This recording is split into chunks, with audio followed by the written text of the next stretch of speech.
Hello, I'm Sharon Harvey, and this is The Race, Politics in Arizona. We're joined by Representative Steve Smith. How you doing, Steve? Pleasure. Doing great. I'd like to thank you for coming. All right, well, let's start off with talking about how you plan on restoring the economic development in our country. Sure. So Arizona's been in a unique situation when it comes to our economy. So right, every time seems like every political season, all you hear is jobs, jobs, jobs. And that's all everybody ever says. And so, what do people actually do about it, though? You know, when I got to the Senate a few years ago actually, one of the very first things we did was pass something called, it was affectionately known as the Jobs Bill. And what that did was it did a lot of things for businesses and companies that try to start business in Arizona, by lowering their regulation, by lowering some of their property tax, and by just opening up Arizona for more conducive atmosphere for business. So because of legislation like that, and certainly because of our entrepreneurial spirit that we have in the state and people willing to go out and start a business or expand a business, Arizona moved from nearly last in the country, from about 48th in job growth to 4th in job growth, which is unbelievable.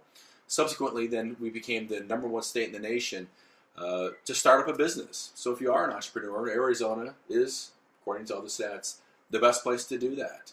And not only that, Forbes magazine listed as Arizona as the most job growth state in the country as well. So when you talk about economic development, certainly I'm going to be the first to say governments do not spurn economic development. It is not the role of government to do it. What government should be doing is easing the restrictions and easing the regulations to allow business owners to go in and do what they do best, which is their business. So what I'd like to think that we've done in Arizona is we were able to give some of those tools to the business climate community to go in and do what they do. So rest assured, #4 is good, but we like #1. So we're going to do all that we can to move from 4 to 1 and keep that going. Okay, and going along with that, what do you find is the role of the local governments, the county governments, the city governments, when it comes to allowing those entrepreneurs to be able to establish their businesses? Because we have found in Tucson that there's so much red tape just trying to start a new business down there. We have so many businesses that start up and go out of business within the same year. What do you find is the biggest hindrance? Is it that they're just inflicting all these fees, taxes? Like, what do you find that it is? You know, I think you would have to go city to city, certainly. I mean, certainly some cities are a lot more lax in what they require, and others aren't. Only thing that we can do from a state level is we do uniform and broad-based policy. So we can't necessarily say, hey, this city over here, you're going to do what we say. Yeah. It is broad-based for the state. And what we would hope that cities and towns would do is kind of take that lead, and many of them have, of course, and pass down those benefits and make it easy for them to attract business. For the ones that aren't, or if you come across the ones that aren't, or if you live in a city that maybe you think can do better, the best thing I would do is petition your council. Tell them, say, how come City X over here is bringing in new business and new infrastructure, new employees, and has less unemployment, and what are we doing wrong, or what can we adopt, right, from some of those models? And that's what I would encourage anybody to do if your city is in that position. And if you're in a city that's the opposite, I'd make sure I'd tell that council as well and say, hey, look, what we're doing is great. Let's keep it up, and maybe we can even do more and bring more prosperity. So fortunately, it's a city by city case. All right, now talk a little bit about your duties as director of the Phoenix-based talent agency. Okay, so when you serve in the Arizona legislature, you don't make a lot of money. So we certainly don't do this to get rich. I can speak, I can speak for myself only, I guess. But well, what do you actually make? Our salary is $24,000 a year. Okay, yeah, you're definitely not making a killing. So unless you're very independently wealthy or retired or something else, generally you need another job. So I, of course, have another job, and I am the director of a talent agency in Phoenix. And the neat thing about it is, I've done this work for quite a while. So our company, we do commercials, we do magazines, and do all the things that you'd expect to do. So it is a pretty interesting dynamic when you go into this building here at the Capitol. Yeah. You walk out, and then you drive to a talent agency to do seemingly the exact opposite type of work. In that, right? This is all government. It's structured.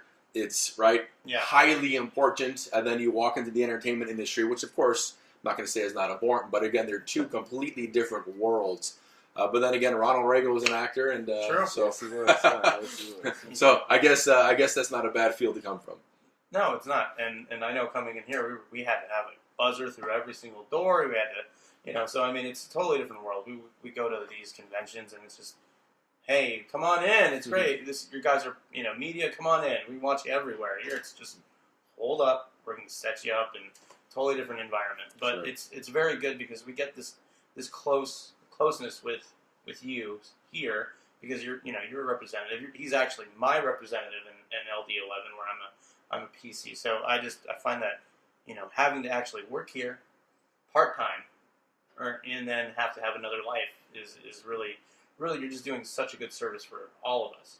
And I don't think the normal person goes, okay, the state legislature guy, he's just out there just writing bills and not doing anything else. So. Well, that's very appreciated, and I think when people think about, especially when you look at members of Congress or they think federally, yeah, I think a lot of people have the notion federally it's true, right? Hey, these are people that make laws that maybe don't affect us or don't they affect us or not them or whatever it is, right? These are people that are always being wined and dined by lobbyists and they're making lots of money and da-da-da-da. Not the case in local, not the case in local government or state government. It really is truly. I think everybody's here because they want to try to better help their community and they want to make Arizona a better place. But listen, this is not a sob story. We all know what the deal is when you sign up to go to something like this. So again, I think if your intentions are pure that you want to go and do what's right, then frankly, the pay is what it is. But you just make ends meet otherwise. But hopefully, what you're doing is the most important thing and not the money. All right, let's talk a little bit about federalism and fiscal responsibilities. Where do you stand on that, and what are you doing? Sure. Yeah, I'm the vice chair of that specific committee, but I've been fortunate to serve on so many others. When I was in the Senate, I was on 5 of the most, I think, widely recognized as powerful committees on appropriations and education and government and so many others, border security, and now in the House here, again, Reform Committee and Federalism Committee. I think all the committees that you're fortunate enough to serve on, they all help make up your institutional knowledge, so to speak. When we get here, there's an average of probably 12 to 1,400 bills introduced every year. Really? And they cover all areas, from financial institutions to government, right, to border security, to all gamut. So you have to somehow familiarize yourself with as much of those areas as possible. So the advantage of being on multiple committees or learning from this committee, then learning from this committee, it really does help because, while you might have 1 or 2 or 3 or 4 priorities, you still have to vote on all of them. And it's good to go in as an informed voter to say, what is the best way to proceed in a healthcare issue, in a government issue, right? In a municipality issue, in a banking issue. So I'm very, very fortunate to have served on a lot of great committees. But to answer your first question about fiscal responsibility, I mean, certainly that's one of the tenets that I stand for. I think the less government is the better government.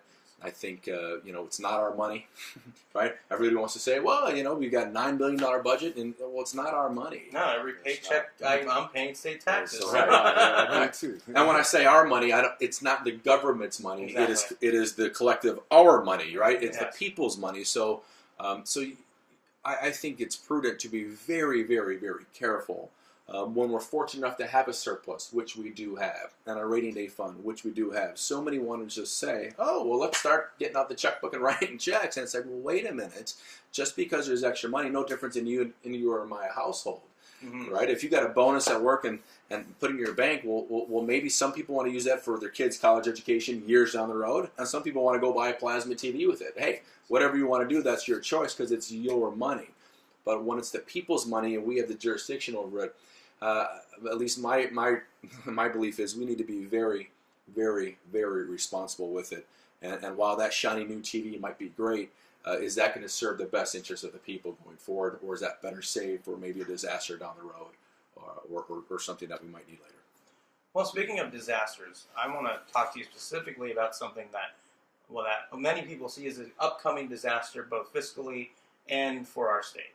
that would be the funding of the park exam for the education system under Common Core, which is now being implemented. Are you going to? Do you think there's going to be anything that is going to stop that process for this more expensive exam to enter our school system? Well, Anthony, that's a good question. If it were up to me, yes, I voted no against all Common Core and park-related bills last session, in large part because I'll never forget that when these bills started becoming introduced and we discussed them more and more in caucus, we would see this massive bill and there's no appropriation tied to it. Mm-hmm. So the first question we had was, well, what exactly is the fiscal note to do this? Yeah. And initially it came back as unknown. And Really? so myself and others said, oh, how do you pass a massive sweeping reform without knowing the cost? That's like saying I want to go build a building, but I have no idea what it's going to cost me, but I'm just going to go build it. Nancy Pelosi, we have to pass it before we could see what's in it. I guess so. And you see where that got us. But it's, so it seems like about every 8 or 9 years, there's a new movement, No Child Left Behind, to this one, to Common Core.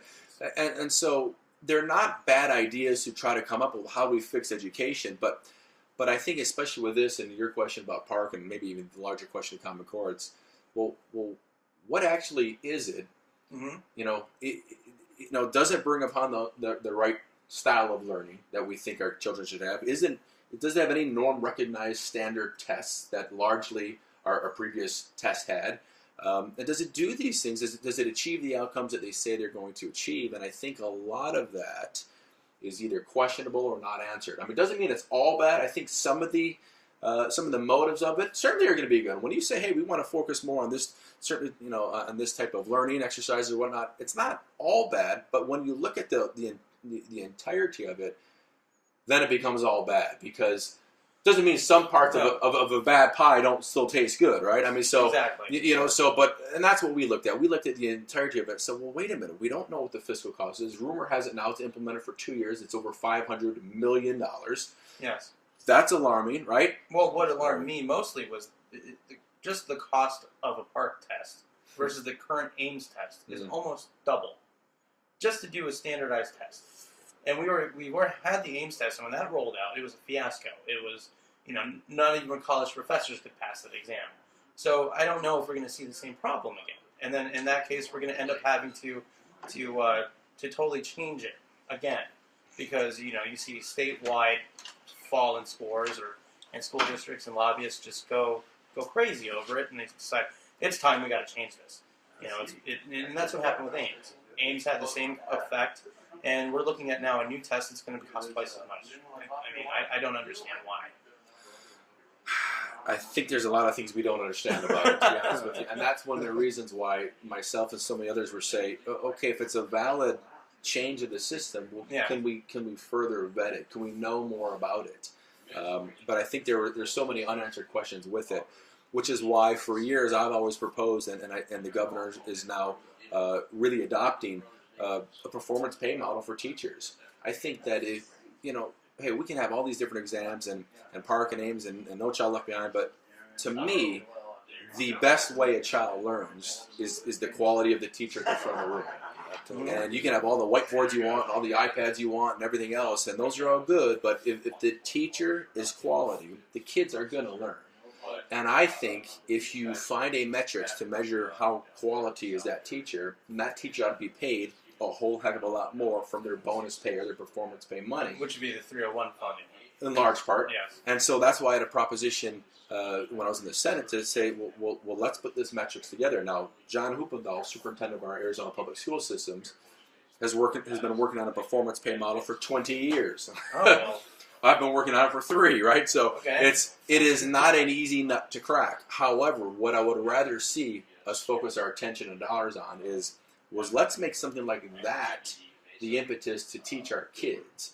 And let's do something like that because I think and I firmly believe what's going to happen is you're going to identify the really good teachers, right? Because by default, they're going to make these metrics, they're going to start making more. Mm-hmm. But then you'll identify the really bad teachers that for some reason aren't making that bonus money. Well, what are they doing? So now your principal or somebody can go into the classroom and see what the problem is.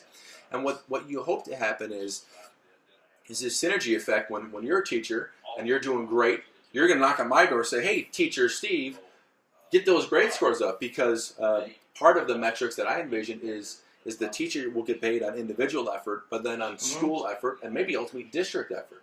So when each teacher in the school starts vying to say, hey, we want to bring our entire school letter grade up, that's another bonus level. Now if you bring the district letter grade up, that could be another bonus level. So now you're working with each other to say, you bust your butt a little bit harder, get your kids up to speed, I'm going to do the same, and you do the same, and our grade collectively for the class and the school and the district goes up, and that's how I think you start producing better students. But hey, what do I know, right? Well, my sister, my wife's a teacher, my brother's a teacher, my sister's a teacher, my stepbrother's a teacher, my mother-in-law's a teacher. Yeah. I mean, so I hear from teachers, and that's what I think is probably the best way to go. I happen to be outside of this show a teacher, so that's why I'm asking you about that. And what else we find with Common Core is it's automatic to your leap. So it makes you go, okay, hello, we're just going to take your 5th graders and automatically expect them to work at a 7th grade level.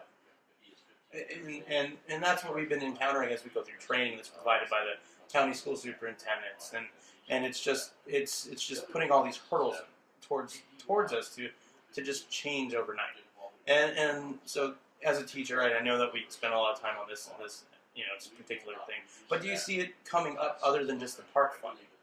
Well, sure, and yeah, for your point too, there's nothing wrong with raising the bar too, to say, hey, let our kids learn higher. But like you say, I think it's I don't want the teacher to take the fault for that. So if you are a teacher, and this is the example I give now, I'm gonna jump to that performance-based model for a quick second, because this is what I hear all the time from teachers, and it's kind of what you're saying now in this new model. Hey, I get a kid in the 5th grade, but they never should have passed the 3rd grade. So how am I now expected to get this kid with the 3rd grade education level to a 6th grade level in 1 year? And when I don't do it, don't blame me, because they never should have passed grade 3 or grade 4. And so what I would like to see done is you have an entrance exam and you have an end exam. So when you're a teacher, you find out exactly where that child is the day you get them. And then you find out exactly where they are after your time with them. And you measure their growth and what they should have learned. And that's what I think, again, should go into this model, because now you're really rewarding the teacher for what they did and not what somebody else should have done. So some sort of standardized benchmark. Absolutely. Just for performance. Absolutely. Okay. Because that's going to reflect on how well you did. And maybe you got that kid to a 5th grade level. Maybe you got that kid up 2 grades where they should be, right? Yeah. But maybe they're not quite 6th grade ready yet, but we're not going to pin that on you. We don't expect you to get raise a kid up 3 grades, right? But that's what I would rather see. How well did that teacher do with that student on what they knew and what they now know? All right. Well, we'll be right back with Steve Smith, and we're going to talk a little about his race coming up this year, where he is facing a primary contestant, and we'll get to that in just a moment.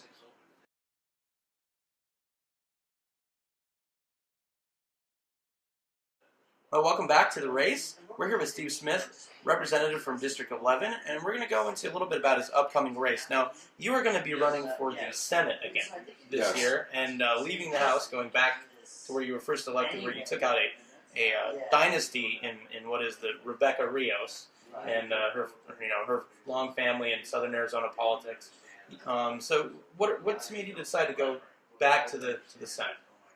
Well, when I was in the Senate initially, starting in 2010, we were in the largest district in the state, and so every 10 years, of course, they do a census, and every 10 years they reshuffle the districts. And so what happened after that? They shuffled mine up, and they put myself and Senator Al Melvin was, of course, at the Senate at the same time as well, in the same district, which is now the new District 11. So. So here we found that 2 senators now got lumped together, and I just said to Senator Melvin, hey, you've been here longer, you go continue to run for the Senate, and I'll move over to the House, and now of course Senator Melvin is running for governor, so that seat's now open again, so I'm gonna revert and run back for that seat. So, but yes, I do have a primary opponent. So I'm gonna ask all those that watch this or hear it to judge us on the issues. What do you care about, right? What are the issues that you care about? And I tell everybody this, especially, if I'll start with Republicans. If you're a Republican and you're voting in the primary, what should you care about? And I mentioned that there's always these benchmarks out there and how well of a job we do And there's people like the Goldwater Institute and Americans for Prosperity, and there's things like the Arizona Conservative Coalition that grade us with a literal scorecard on how well we do. And I'm fortunate enough to have been or to be number one on all of those scorecards. So when I tell people, well, I fight for liberty, I do because my score reflects it. When I tell people I fight for lower taxes and less regulation, I do, not because I said it, because it's reflected in my votes and in the bills I sponsor. And when you look down the checklist of what are our Republican or conservative ideals, I think it'd be hard-pressed to find anybody that's actually attained those, at least by those widely accepted scorecards than I have, because, I think my record speaks for itself. So, but that being said, we have a primary opponent, and so I'm going to ask all those out there to judge us on the issues, on what we've done and what we say, and how we're going to do it. And I'm pretty confident that the voters will understand that I've done every single thing that I said I was going to do, and I voted consistently all throughout. Been named the #1 Ronald Reagan conservative in Arizona and others. So again, I don't know what else I could do to continue to tell that voter, here's why it's so important that we keep people who say what they're going to do in office. But not only that, but that's going to fight for those, at least the conservative ideals that I know I am in at their share. And who is your primary opponent? He's out of the city where I live in Maricopa. He's a member of the school board there, and so it's and I actually know him too. He was initially going to run for the House, and then he changed his mind, and he's running for the Senate. So, and again, that's fine. It's a free country. Do what you want, and I wish everybody the best of luck. Well, thank you for coming down, and it's been a great time having you here. I appreciate it. Having you here. Thank you for informing the voters, and anybody that wants to check out, actually, myself and there's a gentleman named Vince Leach and another gentleman named Mark Fincham. Those two gentlemen are running for the House of Representatives, and I'm running for the Senate. So the three of us have formed the new Legislative District 11 team. So I'd encourage everybody to go to that team website, which is just simply ld11team.com. And that way they can see, well, what does my representation believe in? Who are these guys? Right, and what are they going to fight for? If they go to ld11team.com, they can see Vince, Mark, and I and what we stand for. Individual links to our websites, and certainly contact us and let us know what's on your mind. Well, great, and we are actually going to have Mark and Vince on the next episode of the race. So they're two great guys. We look forward to having them serve in the House and to serve Arizona. Well, and hopefully the next time we interview them, they'll be elected here. So that's right. Well, thank you both for what you're doing, and God bless you. Yes. All right. Thank you very much. And that's it for tonight, and thank you very much. And next time we'll see you guys on the race.